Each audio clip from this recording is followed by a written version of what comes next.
My name's Glen Morgan, and this is We the Govern. And today we're going to be doing a very different show. We're going to flip the script because, at least the approach that I typically take with these shows, where I'm usually the person doing the interviewing. And in the studio with me today is Representative Jim Walsh, who I have interviewed on many occasions in the past. And instead, he's going to be interviewing me this time, and we're going to be talking about an incident that my regular viewers would have heard about a little bit already, and you might have read about in the papers. And we'll talk about that a little bit and put it in context, I think, of the bigger issue that we're dealing with in crime and Washington State crime issues in general. So with that, Jim, thanks for being here. Good to see you, Glenn. Yeah. So, Glenn, I mean, crime is on the minds of lots of people in the state of Washington right now. Crime rates are up around the state. Property crime, even violent crime. And one of the things we talk about in Olympia, at least those of us who are trying to fix this problem, is that as these crime rates increase, it's putting a lot more pressure on regular people to have to deal with the consequences of crimes perpetrated against them. And you experienced this directly a few weeks ago when a couple of criminals broke onto your property or your family's property, and a bad exchange ensued.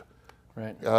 Tell us, sort of step by step, what happened a few weeks ago at home for you.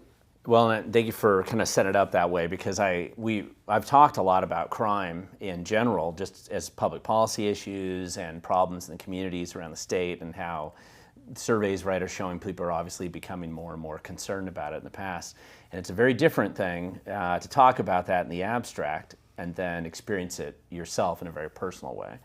And so the origins of the story really go back to July. So the incident we're talking about happened in September, but it really goes back to July on our property. And what had happened is I live very rural.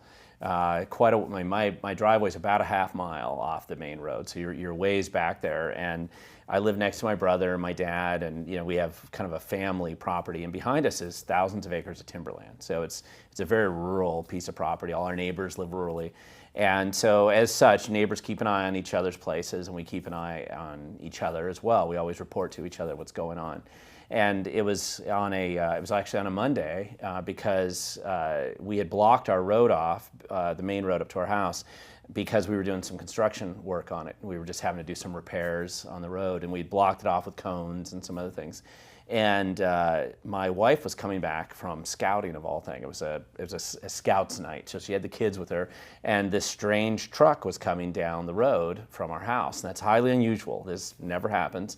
And so she stopped their car and got out and took some pictures and had a little bit of interaction with these people. And clearly they were up to no good. I mean, they were making up some story as to why they were there, but it was a strange truck with some sketchy people in it. It was a gal and a guy that was driving the truck. And they were basically scouting our property to break into it or to rob it in the future. And we had some security camera footage of the truck that had come up there. We knew they'd only been up there for a couple minutes, but we were concerned about it. And so my wife immediately went home, and as we usually do in these cases, which it's been a while since something like this has happened, but other people in the community do it as well. When I'm saying community, I'm talking South Thurston County, so the Tenino, Rochester area. We'll put up pictures and say, hey, this, just so everybody knows, we ran into these people. They're up to no good. Here's what they look like. Here's what their vehicle looks like. Be aware in case they come around to your place. So it's like a neighborhood watch. Yeah, on a Facebook page. Informal neighborhood kind of watch. Yeah, exactly, on Facebook. And that's, people do this all the time. And if you pay attention to some of the local pages, I'm pretty sure if you're on Nextdoor or Facebook, there's common things like this. It's a theme that, especially if you live rurally, people oftentimes do say, hey, just be on the lookout, right? And so she had posted this up, and a lot of people were saying, hey, I saw that vehicle, it was driving in my back barn, or there was other people that suddenly saw it too, so we knew we weren't alone, and they clearly were up to no good. They're casing properties. They're casing properties. Right. And it's not always the smartest group of people in the world who are doing stuff like this, and the girl in the car actually outed herself on Facebook and identified who she was, and was trying to attack us for having these photos up of them. They wanted us to take the photos down because obviously people were recognizing the trucks and they were responding, and so it was reducing the effectiveness of the criminal operation that they were in the process of trying to operate at the time. And the way that she was describing our property, she was using terms of property ownership that's only reflected in the assessor's records. And so what it appeared she was doing, and it's the crew that she was working with, they were using assessor records and by their own admission drones to survey properties that they would follow up with and presumably break in or steal from or rob in the future. Well, was she making a justification for being there? casing properties and using drones? Or? Oh, they were just claiming that they were looking for their lost drone that came up on our place, which is also a fairly common claim that they have. Sure. And so that was what she was saying at the time. But because she outed herself, we were able to go get a criminal background check on her done, and she did have a criminal history of multiple crimes. In fact, within a few days of being at our place, the police had to visit her because of a stolen car that had been stolen from the nearby park and ride out by I-5, and then this gal had been on camera stealing mail from everybody in the neighborhood apparently, and the people had set up cameras and had recorded her personally stealing that mail, and then they had sold the stolen car to some other criminal, and then there was a big bag of meth that they found in the trailer that she was living in. It's just lots of drama, typical criminal sort of enterprise that was going on. But at the time, we had a photo of the driver of this truck, the man that was driving, and I didn't know his identity yet. I just knew the identity of the gal who had helpfully outed herself on Facebook. And so we knew that there were some criminals that were clearly poking around, and we hadn't had any on the property to our knowledge in a number of years. And obviously that makes you start to think, okay, we need to improve some of our security or some of our gates or basic things, more cameras, that kind of thing, the thing that regular people would probably think about. So this was July when the first run-in happened. Yep. And you realize maybe you need to harden your property a little bit. A little better security, yeah. But then we skipped forward a couple of months, so Yep. July, August, now we're in September. And my dad's property starts being robbed aggressively, where people were coming in, and he's next door to us, and so people were coming in using heavy tools and equipment to break locks and to smash into buildings, and they were stealing basically construction material or tools from his property. It's again very rural. We have some wells on the property that we'd run a generator on to water the cows, for example. And so they stole a little generator, they stole tools, they were breaking in and stealing other things. These are outbuildings on your mostly. father's property. And to set it up, you and your brother and your father have kind of three adjacent properties. Correct, yeah. But each of you has your own home and your own land. That's right. But they join at each other sort of at the Yeah, they're all entrance. contiguous. Yeah, Right. So it's a regular thing for us to keep an eye on each other. You go next door and you help each other out on different things. And So somebody's breaking into outbuildings, Correct. barns, storage sheds on your dad's property. that's right. And this is happening, and now your radar is getting attuned. So something's up. Yeah, and especially because the police had to come out, and so my dad's was in the process of actually filling out police reports at the time, identifying the stuff that had been stolen, and the police had that was a Friday that the Thurston County Sheriff's Office a deputy had been out on my dad's property, taking a statement from him and getting a list of inventory that my dad was actually working on over that weekend to report the thefts and the stolen items on his property, and then the broken locks and all the other things that have been going on. And so the day in question, the big event now that happened was actually late. It was early on a Monday morning, super early in the morning. So Sunday night going into Monday morning. Right, which is, as happens sometimes, you stay up late. I know I stay up late filing PDC complaints, My sister-in-law next door was staying up late, doing some work for her job. And she noticed a bobcat come by the camera and outside. And we have chickens, a lot of free-range chickens outside. So she woke my brother up early in the morning, early around probably around 3 o'clock, as best we can figure.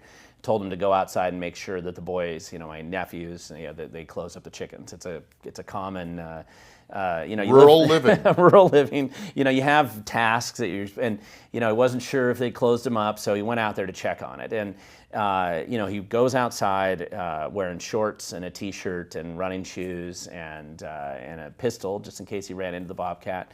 And didn't see the bobcat, but he was able to close up the chicken coops. And what we oftentimes do, and I've done this since I was a kid, is if you're outside and you're awake already, you might as well just kind of patrol the property. That's fairly normal. You run into predators all the time.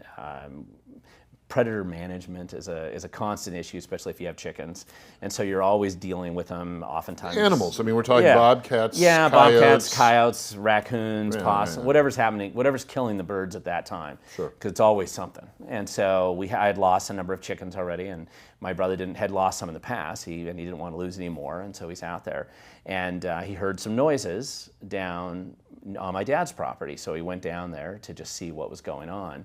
And while he's down there, he started thinking, it's probably not a good idea to be down here alone. And that's when he called me at a little after, it was after 3 o'clock in the morning. And I don't usually get calls that time in the morning, but when it's my brother, I took the phone call, and he just wanted somebody else to be down there with. Because people had been breaking your dad's place. Right. So yeah, you don't want to just go down there and totally disappear in case something happened. So he called me, and he just asked if I could come down and we patrol the property together. And so that's what I did. I rolled out of bed, and again, you have to describe this because it's pretty cold in the morning, but you're not really thinking of that. So I just threw on a t-shirt. I'd been pouring concrete that day, so I just threw on these pants I was wearing with my concrete. I remember I didn't even put socks on. I just threw on running shoes and opened the safe, and I grabbed the first rifle that I had there, which was a 308 rifle, something that I had just used to shoot a coyote a couple months before. So it's I think most of the people watching this video will know what a 308 is. Yeah, they probably would. But anyway, it's a hunting rifle. A common hunting rifle. Right. It was a semi-automatic, but it was one that I had handy. So it has the big scope on it for shooting at a distance typically, and it has a sling on it so that you could carry it over your shoulder. And it was a quick grab and go. I wasn't really thinking a lot about what I was bringing with me, or I didn't bring a headlight, for example. I mean, some of it's just you're in a rush and you're just trying to get out the door, and I wanted to catch up to my brother, and I figured we would walk around together, which I did. I drove down to my dad's place. And so that's a little ways away, down there, but then we stopped and we just started walking around the place, which is what you would do. We parked the car and just started walking around. In the back of your mind, you're always thinking, okay, I've done this many, many times before. Ever since I've lived we're here in our old farm, we would do this all the time. But what happens is 99 out of 100 times you go outside, there's really nothing to see. You walk around, you might hear some noises, the probably best case scenario as the sun rises, maybe get a chance to shoot a predator that's been annoying you, like a coyote or something coming off the back. That would be the most realistic expectation. There's always a possibility too, that's my dad, who's been burglarized several times already. He's nervous and he's out there walking around himself, but you can't tell, you don't know, and there's various outbuildings, and it's a big piece of property, so you're kind of wandering around, checking fence lines, things like that. And eventually, my brother and I come across these four-wheelers that are parked in the middle of the road. We don't have four-wheelers. All-terrain vehicle. Yeah, so four-wheeler, all-terrain vehicle. The motorbike style, not the little Jeep style. Yeah, exactly. Yeah, so just basic open four-wheelers like you would have in the backwoods, and it's not uncommon to find those in the area, but it would be uncommon to have them on our property since we don't own any, and they were parked in the middle of the road. And there was also there's a toolbox on it, I remember, that looked like my dad's, but it's dark. It's just I'm only assuming that that's what it was. And so now you realize there's more going on out here for sure, not just, I think I hear noises, but now you actually see something. And it was parked near the semi-truck trailers which are like the 40-foot trailers you'd see pulled on the freeway. Right. And so it's parked right there next to them, and there's several of them there. And we were walking past the four-wheelers, a little ways past it, and these guys come out of one of these one of these containers one of these trailers that they had broken into, and they were loaded down with stuff, and they were wearing motorcycle helmets. And we had they had some weapons that were on the four-wheelers, that we'd passed. There was a kind of like a club baseball bat that was attached to the front of the four-wheeler. You couldn't tell quite what they had in their hands for sure, but they were loaded down with stuff bags of stuff and stuff that they were stealing. And they had lights. And that was the other thing, is they had bright lights, and they shined them on us because they Flashlights or headlights? little flashlights that they had on them. Yeah, well, they were fairly powerful lights because they probably were what they were using when they were going in the containers. So they shined them on us, and so suddenly you're in a situation that you're not. I don't care who you think you are, right? You're not totally prepared to be in that exact situation that you're in right now, But the response was immediate. We both, my brother and I, we said, hey, stop, show us your hands, freeze. After all, they're half mile or so into this property, my dad's property. They're caught in the middle of a felony, right? In the middle of stealing stuff that they've probably been stealing, multiple times already that week. And the first response is to make sure that they don't come closer to you and that they freeze and that everything, just to be safe. But it's terrifying to come across something like that, and you can't see their face, and they're wearing dark clothing and they're all bundled up, and you're obviously catching them as red-handed as can be, and they kind of split up. It didn't, suddenly things go fast, and you're in these situations where it's a much more stressful situation anybody would imagine, and things go fast. They're running this way and that. One of them runs kind of back into the woods, turns off his light like he's circling around us.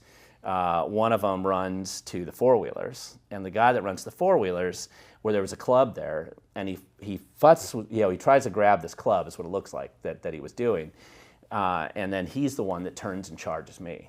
So let's slow it down a bit. Yeah. I mean, you come across people who are breaking into the storage container that your dad uses as like a tool shed, and they're stealing stuff, tools out of the container. And these guys sound like they're pretty experienced at this. I mean, they're covering their faces. They're using lights to distract or confuse someone who confronts them. They're running in a way that sounds like they've thought out what they're going to do if someone finds them. You said things move fast, but also things sometimes slow down. So tell me what you're experiencing sort of moment by moment here. You confront these people, they're carrying things, they have lights that they're flashing at you. Yeah. And so you're getting a little disoriented. Kind of walk me through moment by moment what you recall happening. Well, so they shine the lights, they run, and it isn't a predictable exact way, and part of it is there's obstacles there's trees, it's dark, it's really dark. Remember it's got to be around 4 o'clock in the morning, but nobody was checking their watch, but it's pretty early in the morning, so totally dark. It's also cold out, and up until that point in time, I'd been getting a little chilly, right? Just because I was in short sleeve. My brother was really cold because he's, wearing shorts, but suddenly all that goes away. And all you can think of is I've got crazy guys here that are coming, that are obviously willing to, steal and rob from us. And now they're split up, so they're potentially coming around us. And my brother's is running, off to one side, and it's all kind of turning into a rapid melee all at once. But none of this was planned. You and your brother didn't, strategize who was going to do what. I mean, it's in the moment. Yes, absolutely. You're confronted. You wish you had, right? You always go back and think, oh, I could have done something. But that's not what you're thinking about at the time. And you thought you were going to see like a coyote or a critter. Right. Or even if you did run into somebody, that they would stop and, you wouldn't think of them trying to attack you. Let's just say that. That wouldn't be the expectation you'd have. And unfortunately, though, that's what this guy decided to do. After going for the club on the four-wheeler, he turns around and charges at me. And he's wearing a motorcycle helmet. So you can't really tell who he is. No, you can't see anything, and it's in the dark. And now he does have a light in his hand, so he has a light, but he's wearing a motorcycle helmet, Carhartt, heavy clothing. By this time, the big bags of stuff that they were stealing, they had dropped those, but you couldn't see if they had anything else in their hand. And the thing you're always worried about is that I'm sure I've got a rifle in my hand, but and you're terrified, and here this guy is coming to attack you, but my brother's also over there somewhere. But you're tunneling vision on how crazy this guy is coming at you when you're yelling at him to stop. And and it's very easy for people to think that you would do something different, but you run here, this guy charges you, and when he charges you, he runs, I'm falling back, he's charging at me.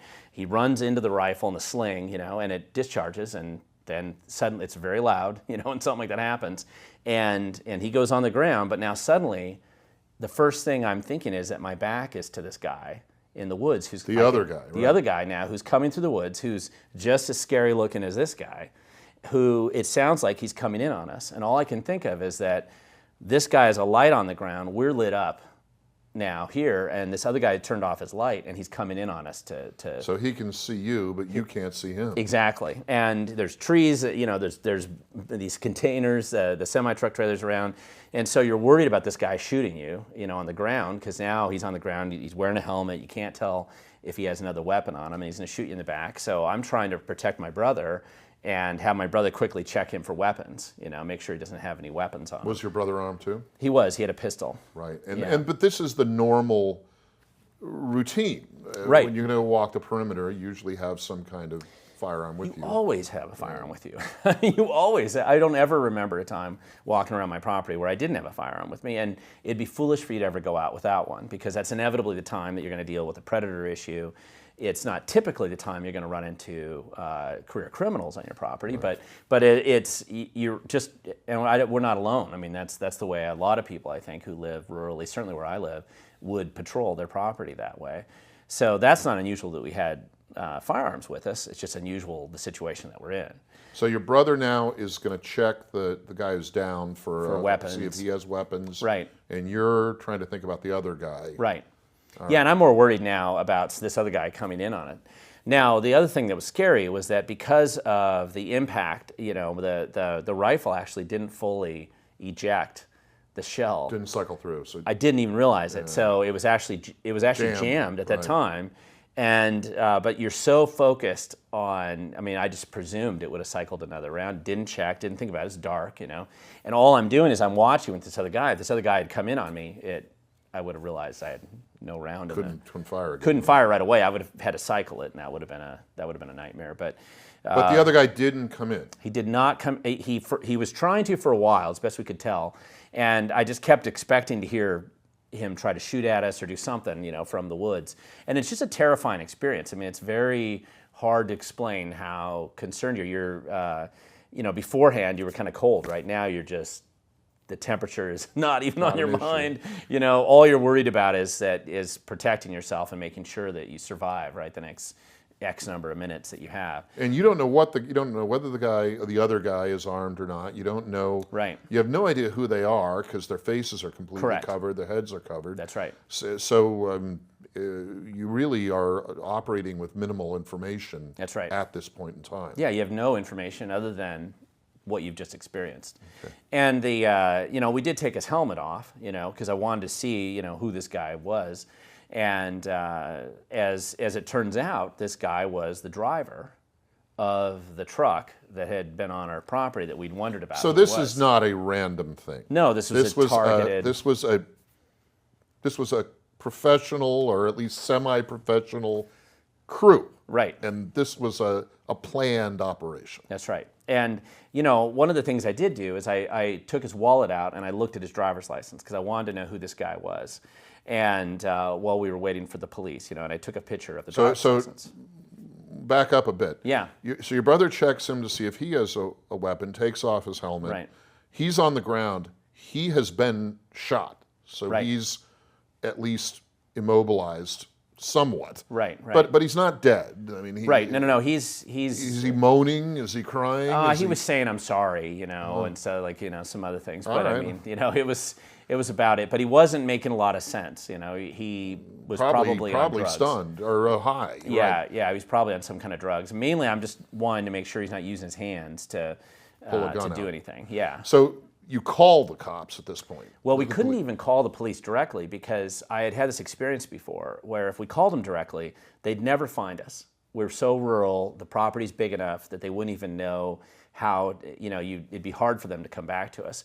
We were also nervous about being on the phone while this other guy is out here creeping around in the woods. Yeah. So what we did is I had my brother call my stepmom, who lives out front, so that she could guide the police and the ambulance back to where we were. Because even though I just shot a .308 rifle, where I live, that's not an uncommon sound. And even early in the morning, even before dark, there's nobody to hear that and be concerned. I could have shot hundreds of rounds, and it's really not going to, in South Thurston County, that's not going to bother anybody or wake anybody up, especially this far out. So we needed... So you call her. Yeah, my brother She calls the police. Or yeah. Your brother calls stepmom. Stepmom calls the police. Yeah, and the ambulance. And the ambulance. And yeah. So they're responding. Right, so they're responding. And you're checking the guy out. You check his ID. You pat him down, make sure he doesn't have a firearm. Up to some point. Like, I didn't want to touch him too much because you can't tell, you don't know what he has. He might have needles on him or something. But I did want to get his identification, so I knew who this guy was that tried to attack me. And so I did that just so, and then basically that way I knew who he was. One thing I did notice, and I'm kind of wishing I counted this, but his wallet was full of $100 bills. Wow. The whole thing. It wasn't like, he had a bunch of money in there. I didn't, I didn't look too closely at that. I was mainly looking at the ID is what was interesting to me. But I remember seeing he had a bunch of $100 bills in So this was not a guy stealing some stuff because he didn't have any money to eat. No, it wasn't anything like that. Right. And of course, later on, I did a background check on him. And he had many, many felonies, right, going back for decades. So this really was a professional crew. Right. They'd cased your property. Right. They'd used drones and admitted to it. That's kind of bold. Yeah, they admitted to using drones. And scope out where your dad's truck, shipping containers that he was using as tool sheds. Right. They figured it all out, and they figured he had enough construction equipment in there it was worth stealing. Right. They'd stolen it before. This fella had a wallet full of cash. Probably from the presumably from the stuff he'd stolen already, before. Yeah. And you caught him going around for a second helping out of your dad's. A third helping. Third helping. Yeah, that was apparently a third. I guess, and I don't think criminals are always the smartest group of people always, but they figured that they could just keep doing this with impunity, with no fear, and they were obviously coming in to just rob them again. So now, the police and the ambulance show up. I assume it's starting to be dawn, pre-dawn or dawn at this point. Yeah, after they got there, when the police showed up, it's still dark. And of course, put yourself in their shoes too, right? They're being led out to this rural place way back. They, they don't know exactly what's going on yet. And of course, they come on, my brother and I, we made sure that our weapons were down in a safe place at that point. Did they ask? Well, first of all, the law enforcement here are sheriff's deputies? Thurston County Sheriff's Department. Yeah. Thurston County Sheriff's deputies. They come Correct. out. Are they treating everybody like suspects? Do they talk? How do they? No, I mean they were just they don't know what's going on for sure, so they need to talk to you. And so we had to warn them that there's this guy in the woods. There's still a guy creeping out in the yeah, woods. And he might he might take a pot shot at you. We don't know what's going on, right, with that guy. So they had to secure the scene so that we get the ambulance in to haul away the guy, who was shot. And so the felon, he was going to be taken away in the ambulance. And so once they felt like they had the scene secure, then they went out and got the ambulance in, and they started hauling that guy. Meanwhile, I have to talk to the detectives, explain everything that happened, and that takes hours. And we're in the middle of this whole process, so they're still there. Ambulance has left. Some of the deputies have left.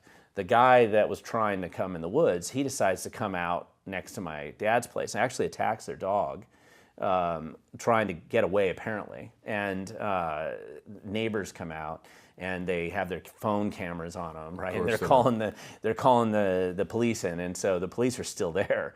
And I guess this guy didn't realize that, so they go out and they arrest that guy as he's trying to get out to the road? Trying to get out, yeah. He made it out to Tilley Road, if you know South Tenino or Thurston County at all. And so he made it out on Tilley Road, and that's where they arrested him. And again, another longtime serial felon with many decades of victimizing people, in the community. And the thing to look at, and background checks don't tell you everything, but when you pull up criminal case file history of somebody, you can see that the guy who was shot had like this massive criminal history going back, and it included assault and extortion and burglaries and robbery and drugs, lots of drug charges as well.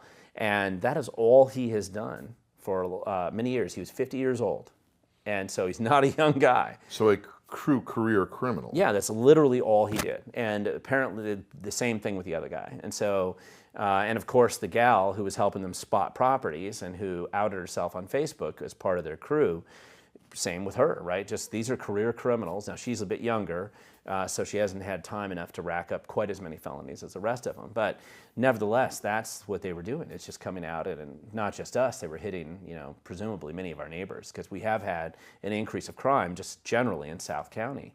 Well, we've had an increase of crime all over the state of Washington. Right. And it's been interesting in Olympia to see some of my colleagues on the left try to massage and finesse this truth by claiming, oh, well, crime rates are really down, it's an exaggeration, this isn't really a problem.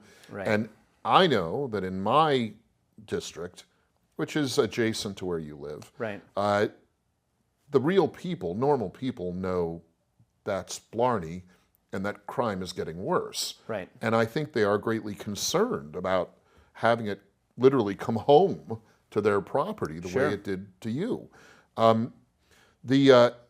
There's a lot of concern that police in our state, sheriff's deputies, police departments, can't pursue criminals, can't do the basics of enforcing the law in the face of, career criminals, hardened criminals. I mean, these folks who broke onto your property, cased your property, and were stealing from your dad, this is not like an innocent. This is not a fellow who made one mistake or was smoking some pot or something. I mean, these are, it sounds like, a crew, like hardened criminals. And they had to work really hard. I mean, this was hard work for you to go. I mean, they had to go miles and miles out, and the four-wheelers were stolen. I find out later, so they had to steal the four-wheelers, right? Probably steal whatever tools they were using to break into the equipment, sheds and all that, and drive miles out of their way to sneak in to make sure they got there at whatever dark 30, whatever time they were on the property, doing their thievery. And then when confronted, to decide that the best thing they could do is just attack, or at least one of them made that choice. The fear then, of course, that you have is that if they were willing to attack me, and I had a rifle, right, and I'm yelling at them, and it's they got the light on me, they know who they're attacking. I'm not wearing a motorcycle helmet or concealing my identity. I'm right there, and if they're willing to attack me, what would they have done if it was my dad, who's getting up there in years, right? Older man. Sure, or my wife, or my kids, or my nephews, or my uncles, or whoever it is that could be there. What would happen if they had? I mean, they may have easily killed somebody like that. They may have been able to. And he had a bat of some sort on the front of the it was like this, the stolen quad. Right, on the stolen quad. All I can think of is I was probably saved by the fact that it jammed in. It was kind of jammed into the rifle rack that he had on the front, and that's probably why he didn't have it in his hand.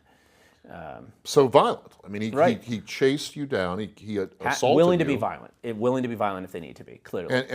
And this is the flip side of the other narrative that the current governor and the state attorney general and the speaker of the House in Olympia all tell of how that criminals are really kind of victims and they don't mean any harm and they're not violent. And it's the system and the systemic biases that are against them that put them in a hard place. This sounds like a crew out of a Martin Scorsese movie or something that knocks off houses for a living. It's what they do. Probably not that smart, right?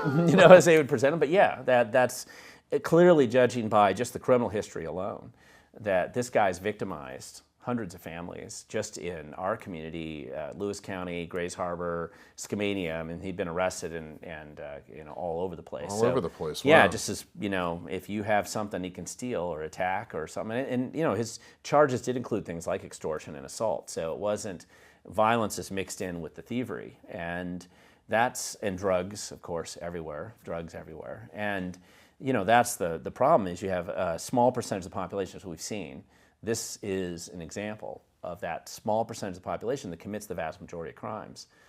And by continuing to release him endlessly back out into society, all you're doing is creating more victims out there. And so where is this fellow now? So the fellow, one guy got shot. Right. Not killed, but where was he shot? In the arm, yeah, yep. So one guy was shot. The other guy was not shot. He skulked around in the woods, and then the sheriff's deputies finally got him out in the road. Where are they in prison now? Where are they right now? No, they're not even. They were arrested, of course, both of them. But and the sheriff's office has recommended that they be prosecuted. They're certainly asking for that right now. But ultimately, that decision is up to the prosecutor. And to be clear, I mean, there's a backlog of about 3,000 felony cases just in our county alone, Thurston County. And I don't even think we're one of the bad counties compared to some of the other places around King County, Washington State. King County is certainly worse, right? And some of these other counties have bigger backlogs. But when I look at that, I realize that what's the likelihood? He's probably only got a 50% chance, just judging from the way they process caseloads already, probably somewhere around a 50% chance of even potentially being charged. And I'm sure he'll just plea out, which is what 98% of those cases result in, is a plea bargain of some kind. And there's a reason to have a plea bargain system. You don't want to bog down the criminal justice system with everything going to trial. But clearly, they've been released. Maybe they get charged soon when the court system in Thurston County can deal with the backlog. But until then, they're just out there and judging from. So they're not being held in jail. They're not being held pending trial. They either posted bail or had a non-cash bail and were just released. And this guy's jumped bail before. I mean, that's the other thing, is he's actually jumped bail, at least according to his criminal history. And so what's the likelihood of that, even if he, post bail, that he would even necessarily show up? It's, who knows, right? And both of these guys have been in prison before, for some stretches in the past. And unfortunately, people think that we have a 3 strikes law, that gets applied, but it's not going to be applied to all the time. And now I don't even know that they applied at all in even cases like this. Yeah, they've chipped away at it, right, and rendered it effectively not in force. Right. And in fact, the focus that Speaker Jenkins and Senate Majority Leader Billig and State Attorney General Ferguson have all been working on is to get 3 strikes felons out of prison, to nullify the 3 strikes, right, and get them released back into their community. They use this term community custody. Right. That's what they want, is to have these people back in the general population.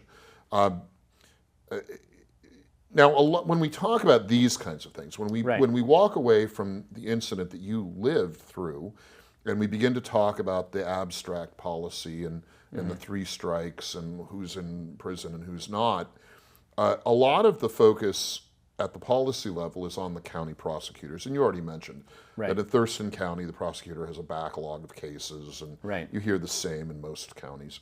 Do you think the issue lies with the county prosecutor, or does the issue lie with my colleagues in Olympia or at a higher level, the governor or the state attorney general? It probably ends up being a couple different things, because I always look at this. I've actually testified in our county budget hearings before to increase the budget of the prosecutor's office. It's been a few years since I've done that, but I have multiple times in the past. And I believe probably the prosecutor doesn't necessarily have the resources to adequately prosecute the caseload that he's getting right now. So to be fair, they probably need a little bit more support there, but they also need more courtrooms that are hearing felony cases. They only have 2 courtrooms right now in Thurston County that actually hear cases on a regular basis. And so what happens is a criminal backlog, you don't even have the judges to hear it, even if your prosecutor was plenty funded. So now suddenly you're running into the situation where at all levels, the lowest priority appears to be to deal with these criminals, these career criminals that are out here just victimizing people all over the place. And just on a daily basis, apparently, just every day they wake up, who can I hurt today or steal from today? Those guys, sometimes they'll have multiple cases sometimes pending against them. At the same time? At the same time, before they even get back in to resolve whatever the first one was that's coming up on the docket. And there doesn't seem to be any sense of urgency by the prosecutor's office or the sheriff or the deputies, or I should say, the sheriff's office is different. They're the ones who have to deal first. I feel like they're doing the job that they're there to do, right? Which is oftentimes like this. I mean, they have to come after the fact. They can't prevent the guy from coming out and doing something like this, but they can arrest him and bring him in, and they're recommending prosecution. So they've done what they can do. But now we're looking at a situation where the prosecutor and the judges and the judicial system in general has to have some kind of a solution for this, and they don't. Well, now, we in the legislature did give Thurston County money for a new judge. Yes, you did. That's right. That's just sort of taking effect. Right. So we are trying to put more judges in place, but I've heard too the argument that it's literally a matter of courtroom space, like physical space to try these. And we certainly know that during the COVID lockdowns, many counties had to move to the county fairgrounds or other alternate locations to do their court work. Right. But do you think it's that? I guess what I'm getting at is these issues are the money for the judges, the money for the prosecutors. We've dealt with them for years.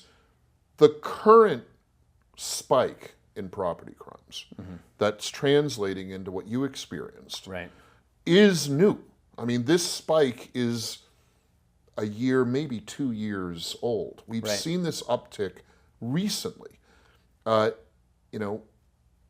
What do you think? What do you think is the societal, like the big picture, effect of this risk coming home to roost? Well, and the bigger problem too, right, is that criminals clearly know that they're aware that the rules are changing in the sense that they can get away with more. I think that they have a lower chance of being caught because there's more crime going on, the police are busy, the police are under attack, the police are having a hard time staffing up. Well, and we had the notorious story recently where a felon kidnapped his ex-girlfriend, was driving off and being pursued by law enforcement, called dispatch and said, "Tell these guys to stop chasing me. They can't do that." That's right. I mean, this literally happened. Oh, I know. People I've think never it's seen a that. joke, but it's a real thing that happened Yeah. here in Western Washington. Right. So clearly, the bad guys, the felons, the hardened criminals, not the made one mistake guys, know what's going on.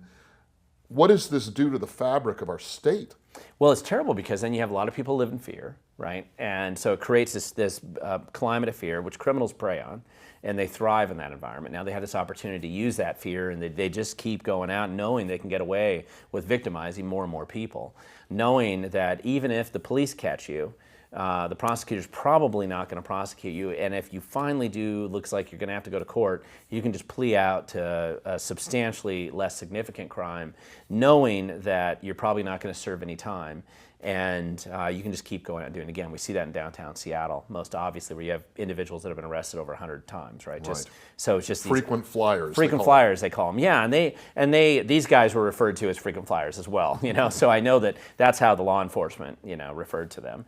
And so now suddenly you're in this situation where these guys are out there doing this to people all the time now, all over the place. And I don't know how many of them are doing this, but when I had done studies back when I was in college and had these debates, and that's when I first discovered James Q. Wilson and just the criminal mentality and human nature, that it is a very small fraction of the population that commits the vast majority of crimes. It has always been that way.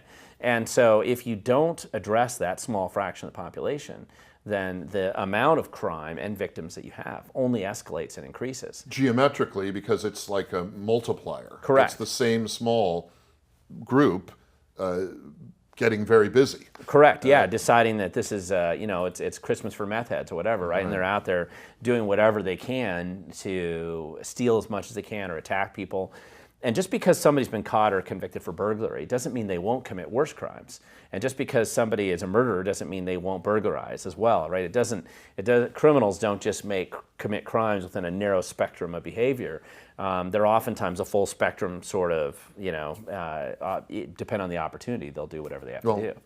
As I've said on the floor of the House in Olympia many times, much to the chagrin of the Speaker, lawlessness breeds lawlessness. Yeah, and that's what we're seeing. They aren't refined in what form of lawlessness they pursue. Right. Well, since I'm drawing tension back to the legislature in Olympia, having experienced what you just experienced with property criminals violating your father's property and space, and then turning violently on you when you confronted them, Right. what would you have me do? What would you have Olympia do to fix this? Well, definitely one of the things that we need to do is we need to not be going down this soft on crime, release all the criminals early kind of situation. I think that's a terrible path to go down. If somebody has earned the ability to get into the prison system for doing things like what these guys were doing, they deserve to be there and they need to stay there. The longer they stay there, the fewer victims that you'll have out in the community. They still need their time in court and all that, but once it's been clear that they've been convicted, especially like these guys for the 10th or the 15th or the 20th time, whatever it is that it takes, they need to be put away long enough that at least if for no other reason, they aren't victimizing more people during that time. Because I do think that if you do that more, that will reduce some of that lawlessness. And well, you brought up James Q. Wilson, a well-known Right. sociologist, academic, writing about these matters. I always like to, when people mention Wilson, I jump farther back in time to Jeremy Bentham, the English version of James Q. Wilson, Right. a little bit before Wilson, who also talked about the notion of crime and punishment and what do we seek to do when we punish a criminal, and what role does rehabilitation have? Clearly, we want to try to rehabilitate these people, Right. but you can't rehabilitate someone who won't acknowledge the culpability of the crimes they've committed. Right. So first you have to make them understand what happened and why what they did was wrong, and then if they accept that, then you can possibly get on a road to some kind of rehabilitation where they don't continue in a life of crime. Do you think we're in an environment now where we can get that first step done, where we can get people to acknowledge their wrongdoing in order to maybe rehabilitate them? It feels like we're a long ways away from that right now because everybody wants to make excuses or justification for why a criminal is out there committing crimes. And so as long as you're going to be apologizing for why these guys are out there, murdering or raping or pillaging their neighbors, then they're just simply going to keep doing it because they'll happily take your excuses for their behavior and run with it. And that's unfortunately, I think, the situation that we're in right now. It's going to take a while to get out of that. We have to have some kind of a legitimate three strikes type law. I'm fully aware there's people who can make mistakes when they're young, or there's something they would do that, and it's funny because I've definitely worked in the past when I was at the Freedom Foundation or something, like we were concerned about over-criminalizing things that really weren't crimes. It was definitely a legitimate concern. Right, it was definitely an issue. We used to bring this up all the time. I had some of my fellow employees of the Freedom Foundation had written articles about it at the time about, you can't keep making things crimes that are really not crimes. At most they're a misdemeanor of some kind, and now you suddenly turn them into these felonies, whether that's a pocket gopher, stepping on a pocket gopher, or whatever other ridiculous examples that you have. But when it comes to this basic harming your fellow citizens, right? Deciding to rob and steal and threaten and attack and assault them, you have to recognize that type of behavior needs to be nipped in the bud, or you need to, if they're not willing to rehabilitate, which the two people on my property clearly aren't. If they did, they could have done this decades ago. But instead, they've decided that this is all they're going to do their whole life, and so that's all they've done is they spent most of their time committing crimes. And then, as the guy's wallet showed, he had plenty of money. It wasn't because he needed to eat. It was because maybe he was doing it for some drugs, but he was definitely willing to just keep abusing and stealing from everybody around him or attacking them if he's caught. Those people need to go away. And they need to go away long enough that at least the time that they're in prison, they aren't out committing more crimes. And this is what every civil society, going back to Hammurabi's law, has done, has Right. tried to define those few things that the society will not tolerate, Right. behaviors they will not tolerate, and they generally involve hurting people and taking their stuff. Right. Don't hurt people, don't take their stuff, and the rest of our civil contract we can kind of negotiate. I think we should end at that wallet. I think that wallet is the key point of your story. A wallet chock full of cash. So this fellow was not stealing so that he could eat his next meal. This was an organized thing with a man with enough cash in his wallet. He didn't have to do Right. this crime this night, Right. and he chose to do it anyway. He did. And I'm also going to point out something that occasionally comes up when we're discussing crime, which is oftentimes racially, they bring in race into these crimes all the time. And I want to point out, just for the record, I mean, both of these guys were not illegal immigrants, right? They'd been we do a perfectly adequate job of growing criminals in our own backyard, apparently. And these guys are, born and raised in Washington, to the best of my ability, as far as I could research them. And, and they look just like, they're a little different than me, a little more harder wear, I suspect, with being on the drug scene and being in prison as much as they had in the past. But there's no racial component here. So these were white guys. Yeah, they're just white guys, and they're just criminals. This is what they do. So the equity lens does not apply to this situation. Does not apply to this story, and it shouldn't matter if there was some racial element to these people. It wouldn't matter. The behavior speaks for itself, and it's terrible behavior, and it's abusive behavior, and we should care about it, whether it's the guy who breaks into my house or whether it's the home that gets broken into up in Seattle.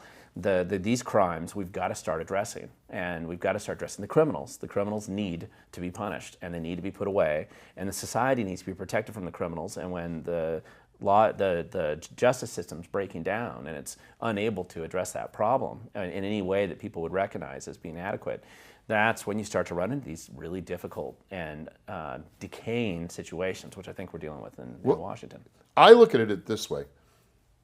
You and the normal people of Washington hire me and the governor and the state attorney general to enforce civil law for them.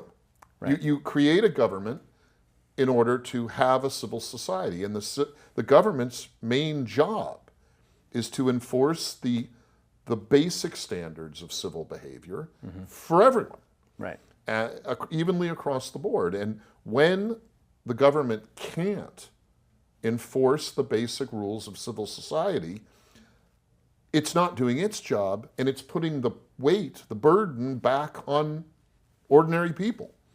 And I think your story is going to have resonance with people because it's putting the weight of enforcing the law and civil behavior on an individual in a t-shirt and running shoes who thought he was going to find a coyote. Right, or just wandering around your property, or in your backyard. And that's, of course, then the concern is always that if these guys don't think there's any negative consequences to going out and committing crime, they're just going to keep doing it. And maybe they decide they want to come back for revenge.